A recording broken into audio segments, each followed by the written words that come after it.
जय हिंद। एक बार फिर से स्वागत है इस नए वीडियो पे।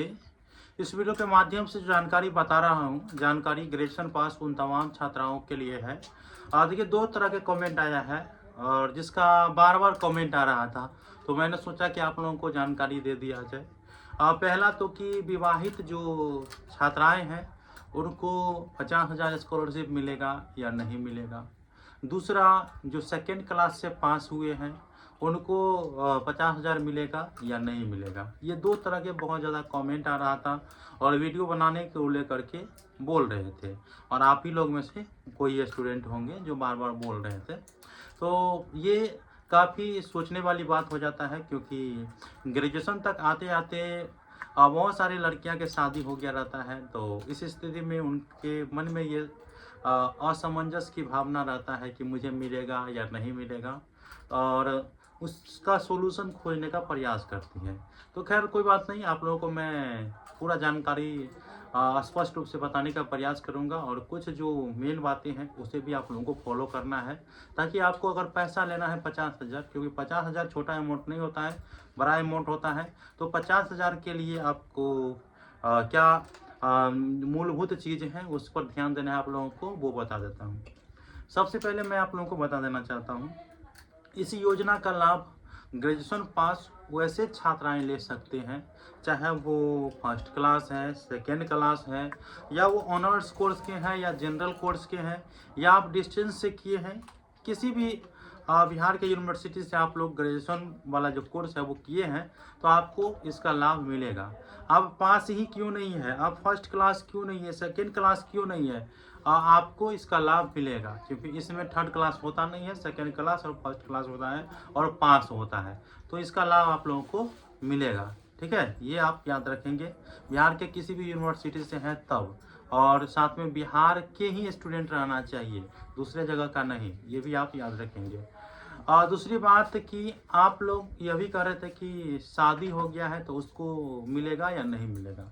देखिए, अगर आपने ग्रेजुएशन में एडमिशन के समय जब आप फॉर्म भरे होंगे एडमिशन फॉर्म, तो उसमें अगर आपने मैरिड न दे करके अनमैरिड किए हैं, ठीक है, अनमैरिड किए हैं, इस स्थिति में आपके सभी डाटा अनमैरिड वाला भी यूनिवर्सिटी के पास होगा। और अब जो है आप लोग अगर फॉर्म भरेंगे तो वो भरा जाता है, इसमें कोई दिक्कत नहीं है। लेकिन देखिए, नियम ये कहता है कि आपका रिजल्ट अगर आ जाता है ग्रेजुएशन का, तो उसके बाद अगर आप शादी कर लेते हैं तब आपको उसका लाभ मिलेगा।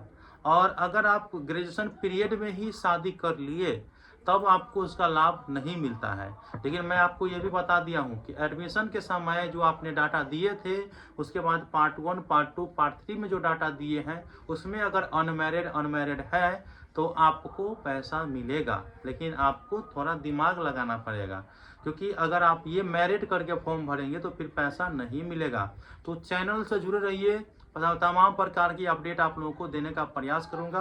तो अभी ये समझिए कि जितने भी ग्रेजुएशन पास छात्राएं हैं उनको पैसा मिलेगा, चाहे आपका शादी हो गया है या नहीं हुआ है, ठीक है। नियम जो कहता है वो भी मैं आप लोगों को बता दिया हूँ, और साथ में आपने जो एडमिशन फॉर्म फिलअप किए हैं पार्ट 1, पार्ट 2 में, पार्ट 3 में एग्जामिनेशन फॉर्म फिलअप किए हैं, तो उसमें जो आपने डाटा भरे हैं अनमैरिड करके, तो आपका लिस्ट में नाम आएगा। और देखिए, अब घबराना अभी नहीं है आप लोगों को, जब लिस्ट में नाम आएगा तो उसमें आप चेक करिएगा कि आपका नाम आया है या नहीं आया है। अगर आया रहेगा तो आपको 100% मिलेगा, घबराना नहीं है। लेकिन एक चीज़ आपको याद रखना है, जिसका शादी हो गया है उनके लिए बता देना चाहता हूँ कि अभी आप जो है अपने आधार से एड्रेस या अपने पिता के नाम हटा करके अपने हस्बैंड का नाम नहीं करिएगा। पहले आप जो 50,000 रुपये की जो मूल्यवान राशि है उसे ले लीजिए, उसके बाद आप लोगों को एड्रेस या अपने पिता के नाम पर अपने पति का नाम करना है, ठीक है। इतना तो आप लोग कर सकते हैं, और अब भी नहीं करिएगा, नहीं तो फिर हड़बड़ी में गड़बड़ी हो जाएगा। और रेसिडेंट सर्टिफिकेट आपके ससुराल का न लगा करके आपके मायके का लगेगा, तो ये भी आप याद रखेंगे।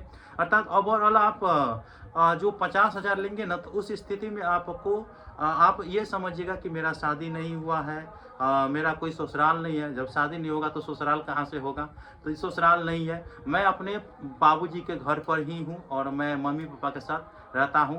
तो उतना चीज़ आप लोगों को तैयार रखना है, मतलब आधार कार्ड पे अपने पिताजी का नाम, अपने नैहर का ही पूरा एड्रेस, जैसे आप लोगों का 9th में होगा, 10th में होगा, 11th 12th में होगा, उसी प्रकार से आपका सब कुछ। ठीक है, पति का इसमें इंक्लूड नहीं करना है, नहीं ससुर का इंक्लूड करना है।